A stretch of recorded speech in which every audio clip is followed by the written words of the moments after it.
Francisco Fernández del Riego, las cosas letras van.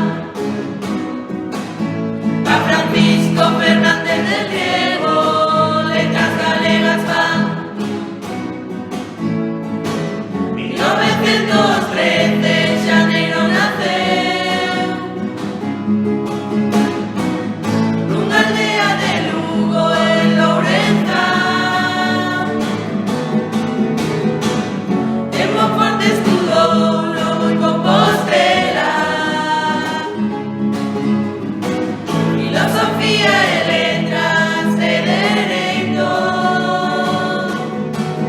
A Francisco Fernández del Riego, as nosas letras van. A Francisco Fernández del Riego, letras galegas van. A Editorial Galaxia con Piñeiro fundou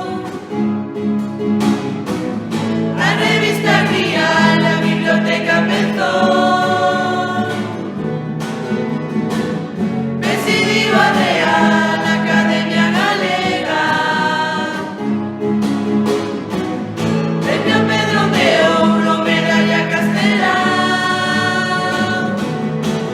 A Francisco Fernández del Riego, as nosas letras van.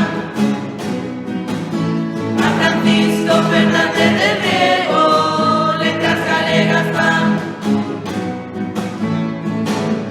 Impulsou en Galicia o mundo cultural, con numerosos estudos e publicacións. Orador político intelectual, narrador, ensaísta, editor. A Francisco Fernández del Riego, as nosas letras van. A Francisco Fernández del Riego, letras galegas van.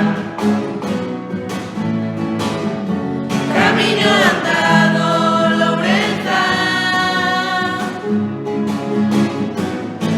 o río do que